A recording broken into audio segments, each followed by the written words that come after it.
Bit by bit, BMW is presenting their all-electric models besides the older BMW i range. Now, the existing cars are being electrified and they run just from the same assembly line as the combustion engine models. And here today we have the BMW iX3 for you, the electrified BMW X3 in our driving part, but of course a tour on exterior, interior, and then the electrified driving experience. As you know, in Full HD, full screen and full length. Let's go.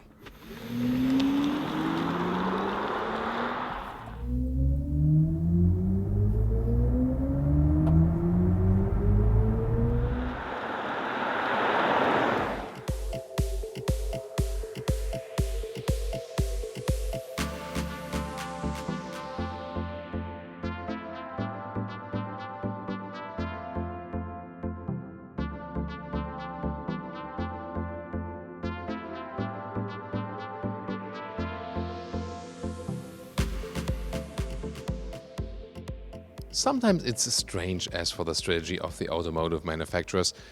Volkswagen AG began with electrifying their existing vehicles, then now went on to a purely electric platform. BMW Group started with pure electric platforms, separate like BMW i3 and so on, and now they went the other way and just produced the very same vehicles like BMW X3 here with combustion engine, same platform, also then as the all-electric version. Yeah, you can't really say what's wrong or what's right. It's more about the volume of cars, the number of cars you build, what probably makes more sense. We'll see who will succeed even more. The frontier of the BMW iX3, you can see almost closed front double kidney in this new electric style. Then blue is the color, and yeah, for me, Thomas Blue favorite. Really cool, especially here with these accentuations in the inside of the kidney. We also have a dark blue color here for today. Headlamps standard with LED, optional the adaptive LED lights. They are also right here, and then they also have a more sophisticated daytime running light. So overall, it does not look too different from normal X3, more really, with this closed front grille look. But I think, it works. Or what's your take on it? The length is at 4 meters 73, 15'5", or 186 inches, the same as the combustion engine BMW X3. There are different wheels, either 19 or 20 inch, and both in an aerodynamic styling. You can see here, these are the optional 20-inch wheels.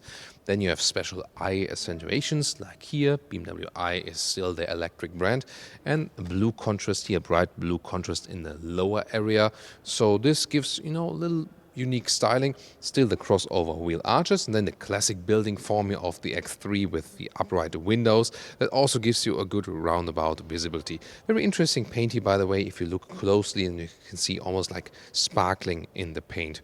Really interesting. Technology-wise, of course, all electric means we have a big battery pack then in here, and it's really in the lower center of the vehicle, and this brings the center of gravity really way lower than with the normal vehicle, about 7.5 centimeters or 3 inches lower. And this then ensures a more sporty driving characteristics, although there's more weight. Soon more to that in the driving part. How will we experience that actually? This will be very exciting. But what do you think here about the styling of the EV version? This is the battery pack here. Yeah, it's a dummy sample. 80 kilowatt hours gross, 74 kilowatt hours net capacity, and this is supposed to give you an official range of 460 kilometers or 285 miles. And recharging here, AC and DC. Really nice covers here for both, and also a soft pad behind that, so that's very well done. 11 kilowatt AC charging, 150 kilowatt DC fast charging is possible, and they also feature a heat pump here in the iX3, and they claim that this is overall bringing 30% more efficiency if you compare it to the BMW i3. And what does the heat pump do? It doesn't put your range higher or something, but the thing is that it reduces the effect that the range gets reduced in winter times. So that's what the heat pump is actually doing. It is again increasing the efficiency, that you have less range losses. And BMW also calculated the efficiency factors or percentages when you think about what energy you put in the first place and what is actually translated into motion then. And for the iX3 it's about 93%, and for the comparable combustion engine it's less than 40%. And that doesn't only count for the BMW X3 versus iX3, but also in general about electric vehicles versus combustion engines. The electric vehicles are just more efficient from translating the initial power than into the power you set into motion. Really interesting. Then here at the rear you can see design-wise three-dimensional tail lamps, but that's also normal for this X3 generation. Special for the iX3 is, you have these like diffuser style blue accentuations in the lower part, of course no exhaust, and these were criticized a little bit. I've seen in the comments initially, but I think it's also quite cool. Here also blue ring about the around the BMW logo. We can also see it in the front. And I think it just adds some more unique styling here to the iX3. By the way, 286 horsepower is the peak output. 6.8 seconds is the acceleration figure to 1 kilometers or 62 miles an hour. That's a little bit slower than the comparable BMW X3 30i, but still, definitely reasonably powered, this vehicle. And the top speed, of course, all electric, is electric only, 180 kilometers an hour or 110 miles per hour, and rear-wheel drive only, so that stands also for a sporty BMW SUV. And last thing here, for the numbers as for the rear, it does have a towing capacity, somewhat limited, 750 kilograms or about 1,650 pounds. And here we also have a white vehicle for you, where these blue contrasts are even more prominent. But if you say now, wait a minute, I just want to have my iX3 look the very same as an X3, besides of the closed kidney and so on, you can also depick the blue contrast and have it just in the frozen gray. This is, by the way, also standard if you pick a different color, for example with the red color, because BMW said red and blue doesn't mix that well. So with the red vehicle, for example, you have these accentuations then in frozen gray. Or then, as I said, you can just depict it also here for the white or for the black vehicle if you want to have a more plain, not so special look. Because here, especially, for example, with the white vehicle, the blue accentuations are really strong also again in the rear. For me personally, I found it just very cool in styling because it's actually unique and also signalizes that you drive something different than an X3 combustion engine. But maybe you think about it differently, so I would like to hear you in the comments if you would go or stick with these contrasts, or if you would actually depict them and go for a more plain look. Here once again the blue ring here around the BMW logo. So I found the styling really very beautiful. To me the most beautiful X3, but what's your take? And here the frunk is no frunk, so there's no real storage space under the front hood. That would have been cool, for example, for charging cable or something. They just decided to have it like as a full cover. Then, yeah, whatever, nothing to show you here.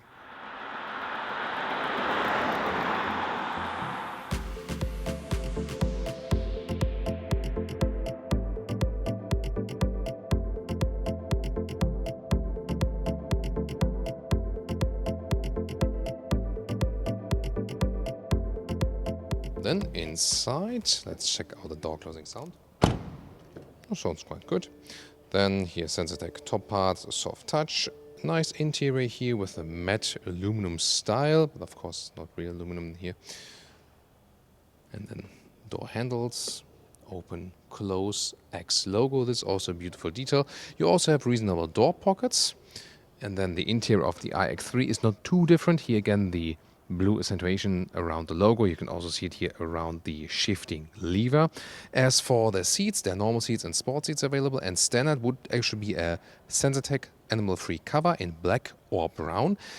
It almost looks the same as it is right here, also with these patches here, but this is the optional animal skin surface, and the only difference you see there, this has like a double stitching here, which the Sensatec seat would not have, but you really have to know that to see then or feel the difference. Comfort is actually quite good. In the X3 you already have a sophisticated SUV seating position. The BMW X1, is meanwhile also an SUV, not only a crossover anymore, but here the X3 definitely gives you like this grown-up SUV feeling already. So a nice and comfortable seating position. Steering wheel up and down, in and out, good smooth process. And The good thing here about the X3 is it's not as large as the X5, but already gives you a lot of comfort and a lot of space and so on. So I think it's, in a lot of ways a good compromise. 1.86 or 6'1" still leaves enough headroom, even if you have this optional panoramic roof right here. It's not properly powered yet, the car at the moment, but you can also open it. It has actually quite wide opening. And here, different interior color. However, this is again the animal skin material. And there's also a seat form change possible. So this is the sport seat. We also seen it with the black seats here today. And the sensor tag I've been talking about is only available for the base comfort seat. So here the sport seat, a little bit stronger bolstering here. Sadly, these are not available with the sensor tag, so BMW here in this case did not really understand what it means to be more sustainable with the electric vehicle. So only sensor tag for the comfort base seats. They will give you a little bit more comfort. These here are a little bit sportier. Interior overview, typical X3, soft touch dashboard. Then here this infotainment screen is like this popped up, but it's very good to see. You here get standard for the iX3, the otherwise optional BMW Live Cockpit Professional, 10.25 inch on the right, 12.3 inch on the left as for the screens, and OS 7, operating system 7 from the BMW, features Apple CarPlay and Android Auto, and both wireless now. So soon more deals to the screens. Steering wheel with a good size, right side for the volume, and nice these galvanized buttons and nice clicking sound feedback as well. Left side then here for controlling the cruise control, also with the newest assistance systems upgrade and so on. Here in the middle part, it's cool that you still have a manual volume knob, but you can also use gesture control, for example, like this. Yeah, magic. And you can also use the voice input. Hey BMW, where is the next charging station?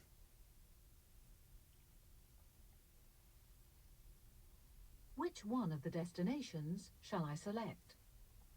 Yeah, oh, there's a charging station here. And also you can charge at BMW dealers. There's electric vehicle charging station.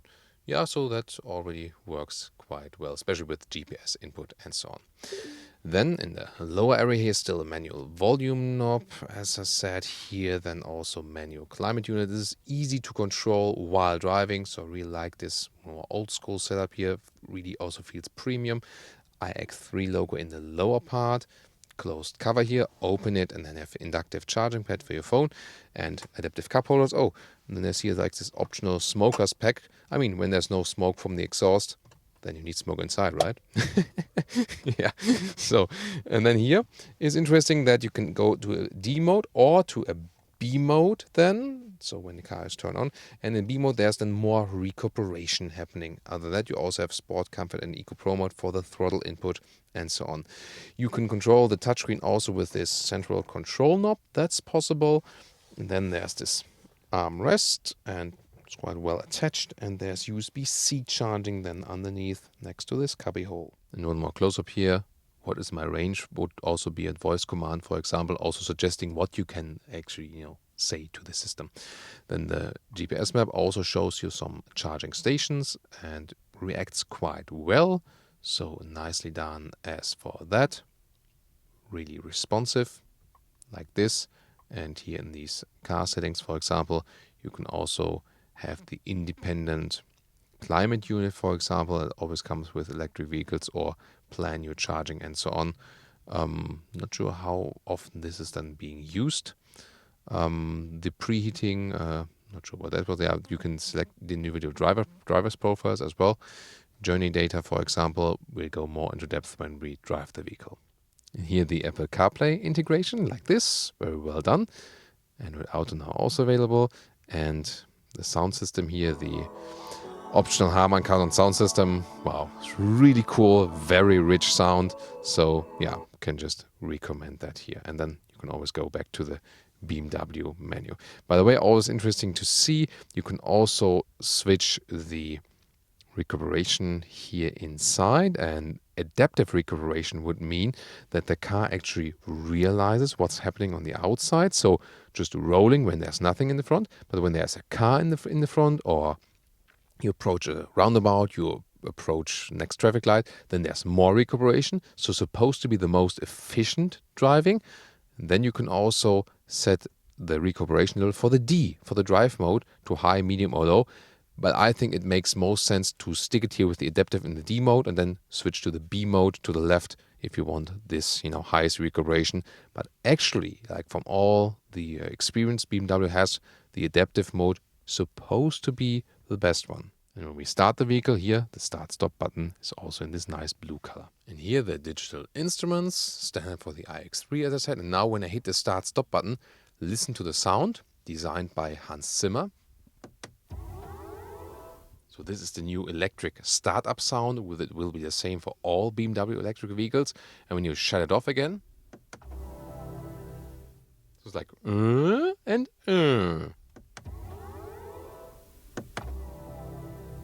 So then tell us in the comments what you think about this Hans Zimmer sound design. And here also nice visualization also of the actual vehicle color in the inside of the instruments. And then we can see on the left side the speed, and on the right side here we have the power output, and then we can also see the recuperation meter and so on, and tell you more about that when we drive the vehicle. And the head-up display is a nice option, speed, the current one, and also loud speed and GPS error informations if you have a destination set. Ambient lighting set to blue here, that's the most fitting one, but you can also change the colors, and it's actually quite nicely integrated here at the side of the dashboard and also at the inside of the doors and so on. Any compromises on the rear bench? Let's first take a look. Well, it looks quite normal for the X3. Definitely here, middle tunnel here with 2 USB-C chargers. You can see it in the lower part right there, and also a rear climate unit. And let's take a seat. Soft touch sensor tech also the inside of the doors, upper part. And yeah, it's totally fine, really comfortable, enough legroom. And again, with 1.86 or 6.1, also enough headroom. Would be a little more headroom if you leave out the panoramic roof, but that's totally fine. So comfortable seating here. Then you can control here the back part of the seats a little bit with this lever here in the angle. You can also fold them directly from here. I mean, this is more for the angle, and this in the upper part to fold them directly. Isofix at the outside part. Then in the middle, yeah, I mean, you can also reasonably sit in the middle. Not the most comfortable one because the bolt string is a little bit stiffer right there. There is still somewhat a middle tunnel. This shows us that it's not like a primary electric vehicle platform, and they also sometimes do it then, for example, for stability reasons. But in this case, then also the X3 usually would be all-wheel drive. Then they also leave the middle tunnel here in this EV version, so they can, for example, use it for more battery storage and so on, or just for stability reasons. Then here, adaptive cup holders, some more cubby hole space. And you can also just fold this middle ski hatch if you like. As for the trunk, 510 up to 1,560 liters means hardly any compromise as for that. If you compare it to the combustion engine version, really square dimensions, very nicely done. This cover here is also not too bad, easy. So the only thing you lose, you don't have too much space here underneath, but I think we can really live with that. Even loading still, good quality and so on. And to fold the seats, you can also use the mechanism right here, left and right. Good solution, so a very well usable electric vehicle. Finally, something from the German premium manufacturers that is also not too big. Mid-size SUV or electric, this is something that the market will demand. Welcome to Thomas's Driving Lounge with the BMW iX3 all electric. Startup sound, yeah, I just want to show that to you one more time. Putting the lever in drive mode, and then we start all silent. Really cool. However, there's also an acoustic feedback when pushing the throttle. I'll show that to you very soon. Then we go to the sport mode, so best boost here with the rear-wheel drive, and we accelerate out of the corner. See how agile this car is actually. Wow, that's awesome. Really cool. And you maybe also heard that sound. So when I'm in the sport mode, there's more acoustic feedback also. And this is supposed to give you a feeling of acceleration. So not only silent acceleration, but that you really have, some kind of a feeling of what's happening there actually. And we can also do a 0 to 100 kilometers now, or 0 to 60 miles an hour right here. And this is, again, so easy with the electric vehicles. I don't need a launch control or something. Just push the throttle all the way. Let's go.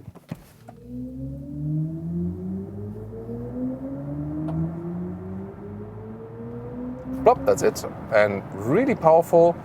And I think the electric sound is actually quite nice. You know, it gives you indeed a little bit more of a feeling of what's happening. And this can actually be quite good for driver and co-driver, because sometimes, you know, you have like a spontaneous acceleration from electric vehicles and your brain doesn't really cope with it because it's so fast and there's no sound feedback. So just as a difference, when I'm in the comfort mode and do an acceleration, and then again when I'm in the sport mode and do acceleration, you know, it's a little bit louder. You can also individualize it, either depending on the drive mode, or you can, for example, also turn it off, so electric motor sound deactivated, and then there's nothing. You know, the question is, would be looking forward to hear your feedback on that one. Would you rather go for no feedback at all, like, you know, many other electric vehicles, or would you rather have this, you know, sound feedback when accelerating? It's of course all artificial. The question is it a benefit for the customer, or is it just annoying? We also had the discussion with the Porsche Taycan, where you can also turn it off, or it's also, you know, bound to a driving mode, that you more have it in the sport mode and you don't have it like in the normal comfort driving mode. I'm not sure about it yet. So, usually I was more a fan of all silent, that when it's electric, then you go all silent, but it's interesting. But I think to me, it reminds me more of a combustion engine. So maybe it's interesting as a transition or so, but I don't know. What do you think, Michel? It's good, or? It's okay. It's okay, he says? Yeah. I mean, would you actually activate it in the electric vehicle? I guess I would. Okay, Michel would. I probably would deactivate it. Speaking now. So we're 50-50. So you decide and who wins, right? Acceleration to the motorway. Let's see, you get on here in a safe spot. And so far, I mean, like, the driving agility of this vehicle is superb. It feels like a sports car.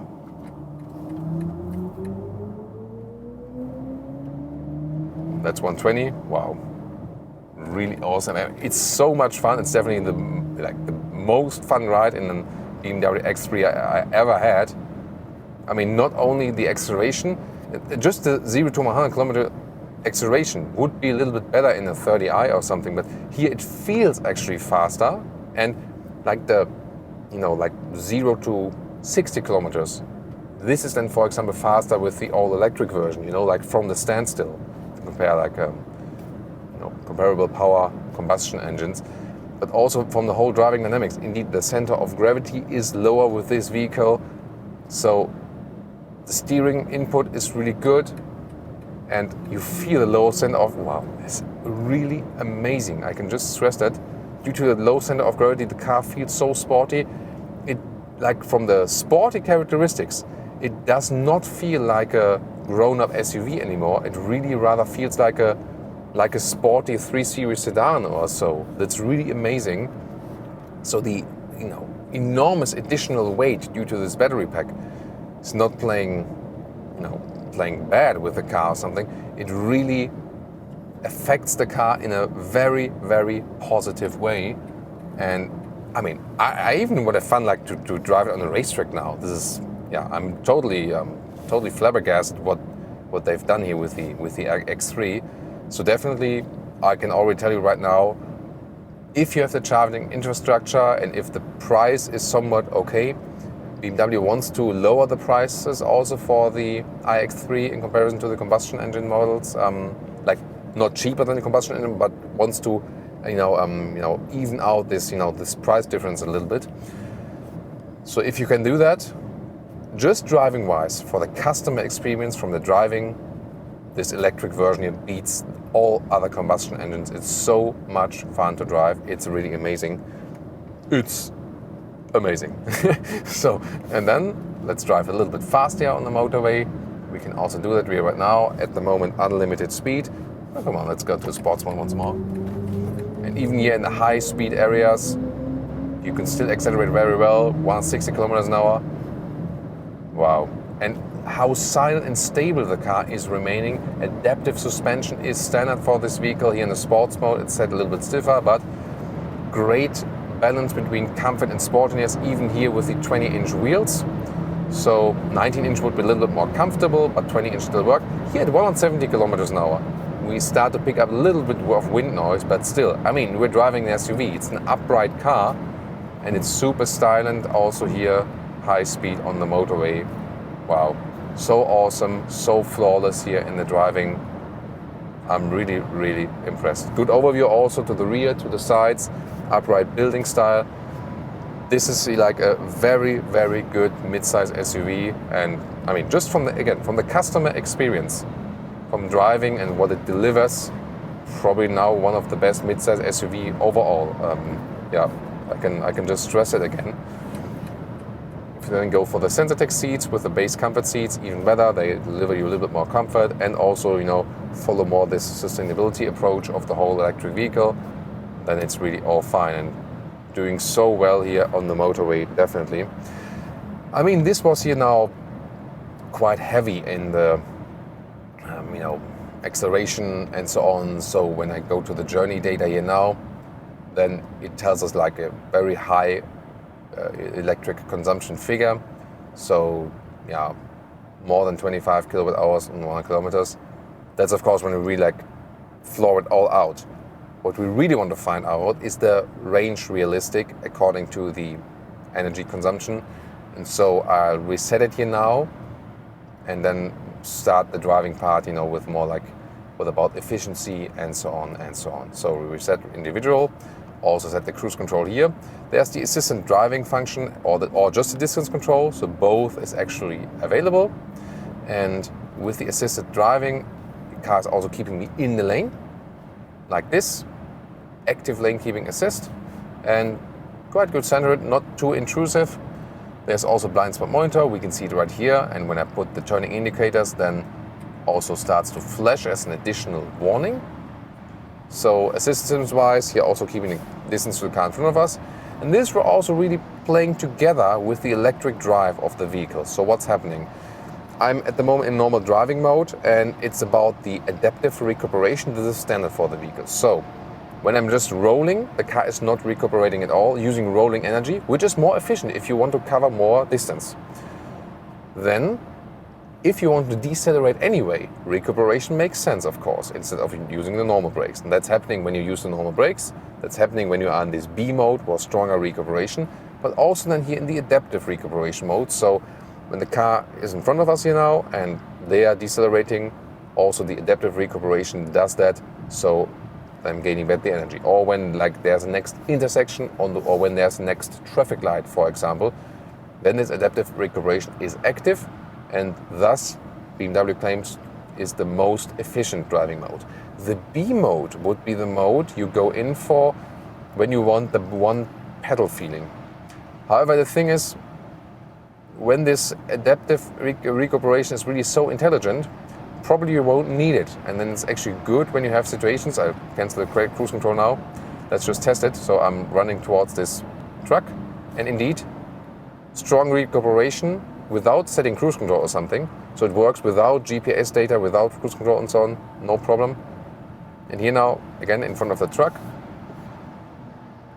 strong recuperation. So that works very well. Now the truck is gone beside. I was using the force, just to yeah, that's okay, yeah. So now here there's a free road in front of us. Then I leave the throttle. No recuperation. We're rolling. Not sure if you can see that here also in the instruments. It's just this arrow is on the base 0 line. So once again, leaving the throttle, no recuperation. Here, truck, automatic recuperation. That's that's very well done. What a cool system. So this really gives you more efficiency because, again, when you want to cover more distance, rolling is more efficient, of course, than, you know, getting on the throttle and recuperate again. So rolling overall makes more sense, unless then again, if you want to reduce the speed anyway. And in this case, I think most of the time I really like to have strong recuperation modes with the electric vehicles or plug-in hybrids. But when you have a mechanism like this, I think you can easily leave it in this automatic mode, leave it in this adaptive recuperation mode, and you're probably even happier because the car really adapts it to the according situation. And I think that's really, really well done. What would be the difference? Here the B mode. So when I get off the throttle, strong recuperation and it's really notable deceleration. But that's always happening then. It also has like a signaling arrow then in this digital instrument for that. So always then when I get off the throttle, it's like this. Maybe you say I want to drive an electric vehicle like this. Then you can still do it. It's not the standard mode when you put in the D mode, but at least you still have the choice to do so. But I found this approach here with the adaptive recuperation really, really interesting. So, you know, more and more things we learn about this, you know, these electric vehicles. So now when we take a look, we had more like constant speed now, you know, and this about the 16 kilowatt hours on 100 kilometers. Fuel economy, or energy economy, we have to say now. So used to these vocabularies. And 16 kilowatt hours on 100 kilometers would actually exactly hit the projected official range figure of 460 kilometers or 285 miles. So this is also quite impressive. For a mid-size SUV, this is indeed quite efficient. We can even bring it a little bit down. I mean, like 1 or 20 kilometers an hour is not like the ideal best fuel economy test for an electric vehicle. Like something between 80, 90, 100 would be the best for a combustion engine. And also here, you know, when you put it like 80 kilometers an hour cruise control, because it would, you know, be even better here for that. Because the thing is, we get off the motorway very soon now. The thing is with the combustion engines, they have a sweet spot as for the, you know, efficient consumption. So when you say like cruise control 100 kilometers an hour or something, that will be kind of most efficient. But with electric vehicles is the faster you go, the higher consumption is, period. So it will be lower with lower speeds. You know, there's no like a sweet spot of best consumption. It's just lower or higher.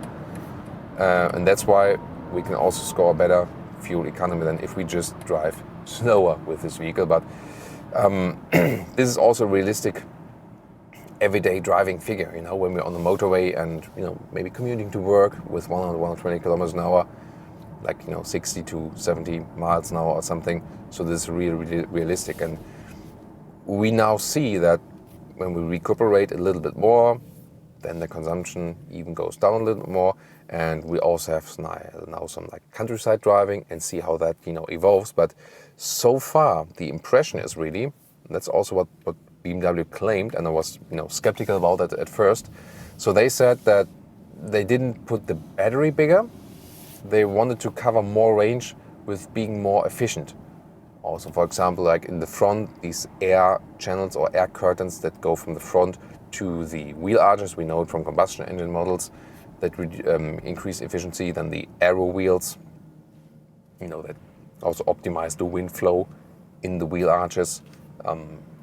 Then the heat pump, especially when it's cold. Yeah, today, I mean, 7.5 degrees Celsius is it's not too warm actually. So the heat pump also plays a role for that, definitely. And also this new motor design they have, which is more efficient if they also compare it to like the BMW i3, which was the like initial all-electric project now. So this has been made definitely more efficient here, also with a synchronous motor. So far, you know, really good in performance. The driving, the handling is superb. And now also the efficiency figure is actually quite good. It's even getting better So now we had some more regenerative braking moments. We're about 13 kWh more kilometers. This would even exceed the official range figures. So yeah, I'm really impressed. So once again, to me, the problem with electric mobility is rather the infrastructure. Sometimes prices are of course still higher. Then you have sometimes like governmental, benefits or something that even that out. The driving experience is meanwhile, if you don't miss like a V8 sound or something, driving experience is probably the best with the electric vehicles, just from a customer perspective. Range is getting better and better with the batteries or also with more efficiency. And when you're driving like 20,000 miles, 40,000 kilometers a year, then maybe combustion engine is still better for you. But for most shorter ways and everyday commuting, electric vehicles are more suitable actually. To me, it's really about, do you have a proper charging infrastructure which relieves stress for fueling up the vehicle instead of annoying you. That's to me, I think, like the crucial thing. When you have a bad infrastructure, then the electric vehicles won't be fun. When you have good charging infrastructure, when you can just plug it in at home, then you have a lot of fun. Now some countryside driving, so this will be like not too slow speed, but also not really super high speeds. And we can really have also a joyride with this vehicle when it would be nicer weather. We could also open the roof. And here at the moment we just leave a lot of light in, and the car really feels so well balanced. And indeed, the experience we have had now for quite some time, that the electric vehicles are really more fun to drive, and the added weight is something which is rather an asset to the vehicle, gives more stability on the road, actually puts the center of gravity lower, told you about that initially, and makes the car even more agile in the corners. Here again, direct response from the steering and so on. Yeah, and once again, the adaptive recuperation is working very well. And by the way, when you go on the brakes, you can accelerate here. Wow, spontaneous acceleration, awesome, just awesome. Really like it is like this is a sports car, this is an SUV, this is an efficient vehicle. It's a comfortable one.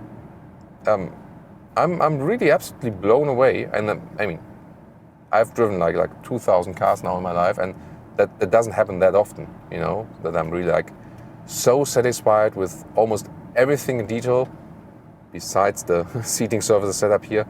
So that really speaks for itself. And I know the BMW X3 for previous generation, this generation. We've been driving it in so many different engine versions, also in the M version and so on.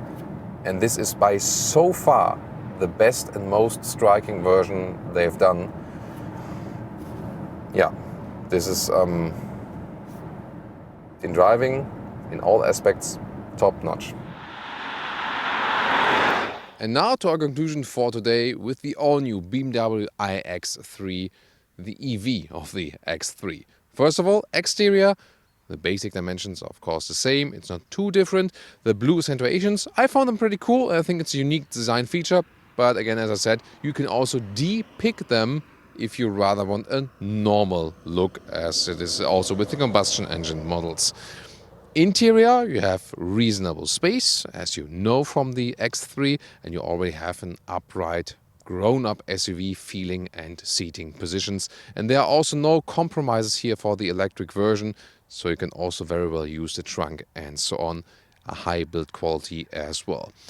A little bit sad that they do not offer more animal skin alternatives, but you can get the base comfort seats then with the Sensatec. That will do just fine, just not in this test vehicle here today. And also then the Sensatec both in black and also in this brown color.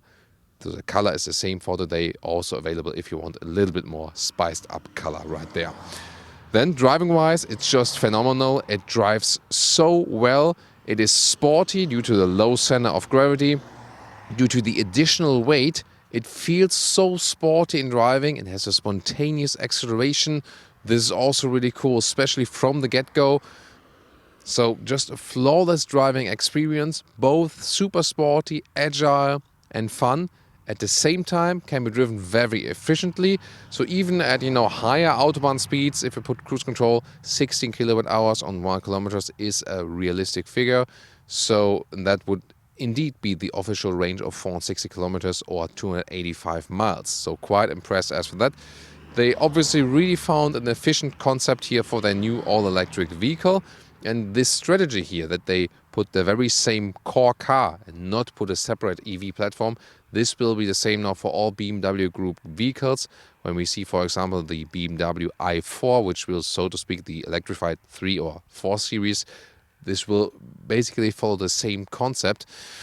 So very interesting to see also this different strategy here now from the Volkswagen AG, for example. And yeah, I can just stress again, this is to me one of the best vehicles of the year in driving, especially efficient and fun at the same time. And I mean, it's not a new vehicle at all. The BMW X3 in this generation has been out there. Of course, now the electrified version is now all new. But it's really interesting how an existing vehicle can be made so much better as for the whole experience you have with that you are basically blown away. And that doesn't happen so often when I drive the new cars. So really, really cool. The question is then, again, as I said in the driving part, do you have the proper charging infrastructure? And is your driving profile like not, salesman, 50,000 kilometers, 30,000 miles a year?